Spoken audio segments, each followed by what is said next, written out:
So what are we doing, girls? We're camping! Yay! Easter camping? Jenny. Hey, Jenny.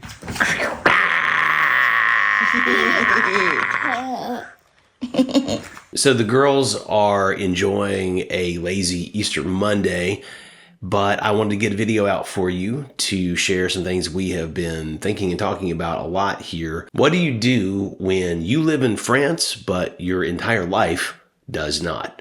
That's something that we have been dealing with a lot here, especially lately, as we navigate personal, logistical, administrative, and professional challenges that we both have, Susie and I, in different places around the world while we are here. So today I want to talk about that really briefly on a lazy Easter Monday, and wish you all a happy holiday. So let's have a look at this really quick. We'll just get right to it. The reason I want to make this video is because there is the YouTube version of Expat Life, and we show you our version of that. We try to keep it more real than some of the other channels that I enjoy watching. And of course, there's the very Instagram forward version, the, oh my God, the wine, the cheese. And, you know, those are all real and valid in their own way.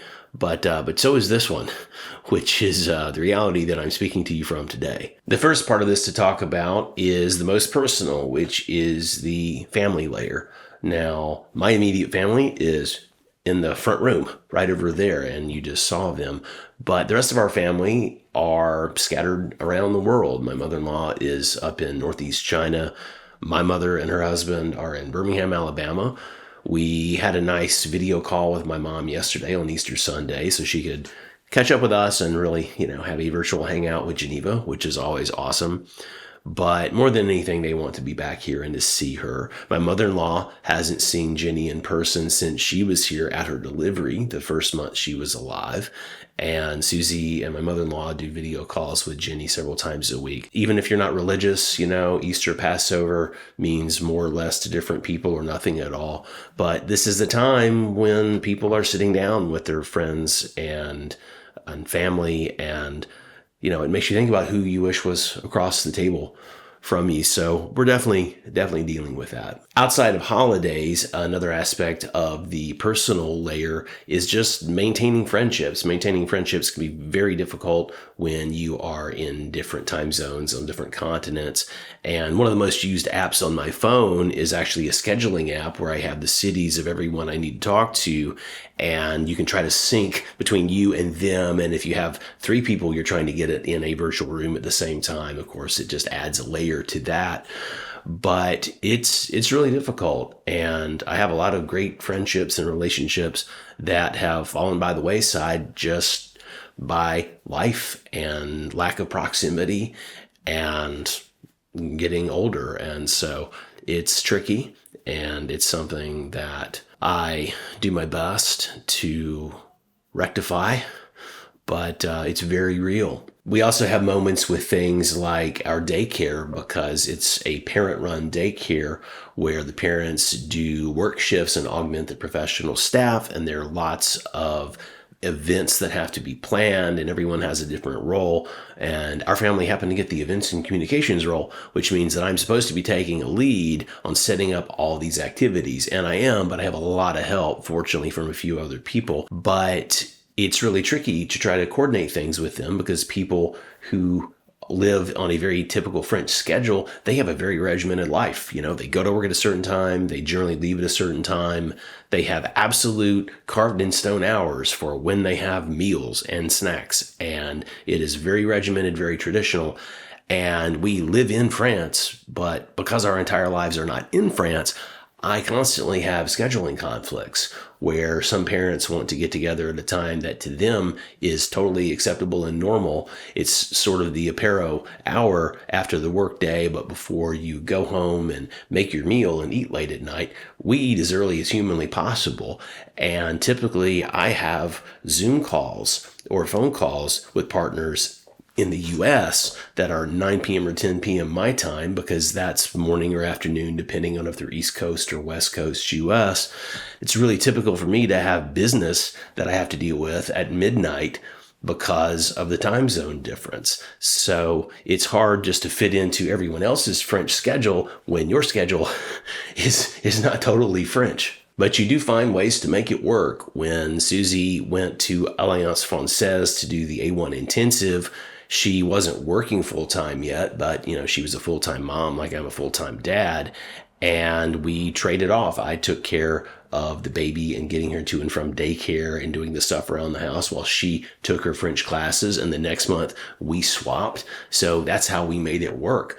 But we don't live on a typical schedule. So we just always have to find workarounds to accommodate our reality. And besides just geographic isolation, it can be very cultural because, I'm often the only American in a room of people who I'm dealing with, and that's fine. But my standards and expectations that are hardwired from a lifetime of growing up and being centered around an American lifestyle just don't really translate here. So, of course, I've worked to adopt and adapt myself to the local customs and rules and rhythms. And we both do this as well as we can, but it ain't easy. The second part of this is the professional layer, because I have partners and interested parties and people I deal with scattered all over the globe. Growing up as a working middle-class kid from the Southeast US, this all sounds kind of fancy, but trust me, it's just life and it's just work, because there are people who I need to deal with or interact with in different configurations who are scattered between Taipei and Beijing, Inner Mongolia with my mother-in-law, Guangdong, Hong Kong. And once we get over here to Europe, there's someone in Monaco. There's me in Paris. There are other people in the Paris area we deal with. Then I've got some people in the UK between Newcastle and London.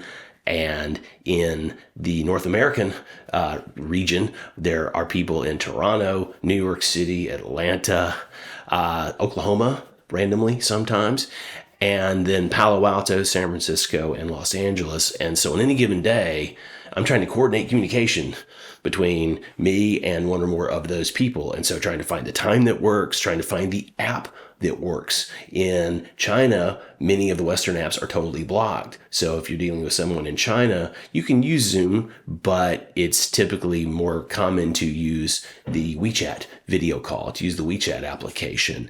But if you're dealing with Westerners, if they don't have any business with China, they don't even have WeChat. So for us, and to a certain extent, really anyone living a expat life, it's not just dealing with time zone differences, but cultural differences, platform expectations, and communication protocols. And, it's a lot, because you're always figuring out, okay, when is their morning or my evening? Someone always has to bend. There's always some accommodation. And so you might be the one getting up super early or staying up super late, or it might be someone on the other side. But that is a constant juggle to sort of just make professional life work. One of my favorite parts about France that I've talked about previously is how much they protect the work-life balance, both culturally and legally. But the world that most of my partners live in absolutely does not. And so finding a way to live in both simultaneously is kind of a never-ending challenge. The biggest cognitive dissonance is that we are living in one of the most slow down and enjoy your life cultures on earth, at least in Western culture, but my inbox does not live in that same reality. The third aspect of this is the administrative layer, because French bureaucracy doesn't care where else you live mentally. It only cares about you here in this reality and this time right now. Because of the multi-layered administrative apparatus, it seems like every week there is something to be dealt with or done. And especially as we're dealing with this water damage problem in our house that the previous video talked about, there is something going on every week, often many things. and they all work on the systems they work on. One big problem is that France runs on paper. The rest of my life pretty much runs on apps, and the two systems do not talk to and respect each other. For instance, we have learned recently, and not for free, not for no cost, what happens when a piece of paper mail, in this case a bill, goes to your old address, doesn't get forwarded to your new address, and there's no other attempt made to reach out to you and let you know that something you overlooked in your move is waiting to be paid. And then what happens as a result after that when they finally decide to knock on the door of your bank and just take the money? So yeah, enough about that. But we've learned about a whole new aspect of French bureaucracy that I really wish we hadn't.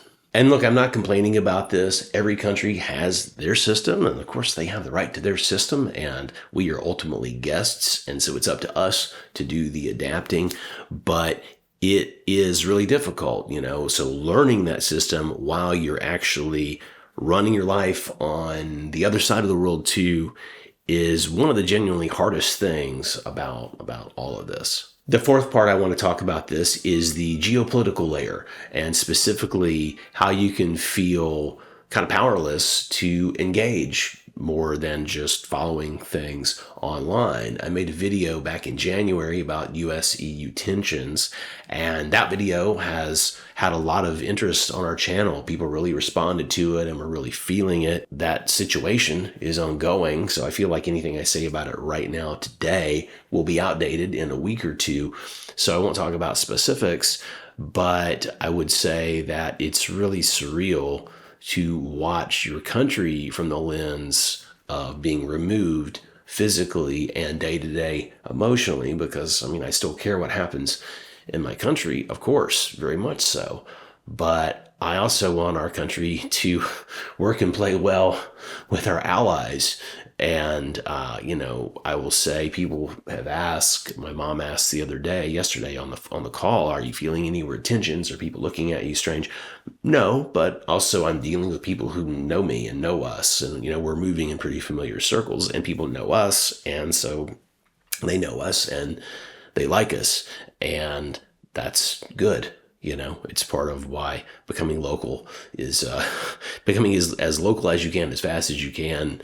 Besides being obviously the right thing to do, it's also the more comfortable thing to do versus staying isolated or being in some kind of an expat bubble. There can be a feeling of helplessness, sitting in your adopted country and watching drama with your home country and really not having any ability to not only make a meaningful change, but even to engage in the debate, right? Other than being a keyboard warrior. And that's kind of not my speed, to the degree that I say anything about that. I say it in these videos, but, life is too short and there's too much to do. So, I'll have to leave it to occasionally oblique references in these videos, but it's when I step away from this and I'm alone with my thoughts, it's something that weighs on me pretty heavily. It's a really interesting perspective to be in a foreign country and to look back at your home country from not only the perspective that you see through the local news with their angle on things, but your evolved perspective on it. And that's something I've dealt with for a while in different ways, but it's never not interesting. So yeah, this is how I spent my Easter Monday, making a little video for you. I'm about to go back in there and check on the girls, see how they're doing. But, our life is not the Instagram version, and it's also not some nightmare version. It just is what it is. And, despite the challenges and difficulties, we wouldn't trade it for anything. So hope you had a great holiday weekend and an awesome week ahead, and we'll see you soon. So, Susie, overall, Easter Monday is a pretty new concept for you, but what do you think? I think she likes it. What do you think? It's nice to have some time to get some rest. C'est bon? C'est bon? Oh, she's camera shy. Well, we'll work on that. 爸爸，你跟爸爸说你叫什么名字啊？你叫什么名字啊？ Susie. 你叫 Susie？ Yes. 那妈妈叫什么名字？ Mama Susie. 妈妈叫什么名字？ Hi, Susie. 你叫 You're Susie? Susie。爸爸叫什么名字？ Who am I? I'm bathing. 啊，妈妈叫 Brenda。你叫什么名字？ My Susie. 你叫 Susie。那珍妮娃是谁？嗯，珍妮娃是妈妈。喂。喂。哦。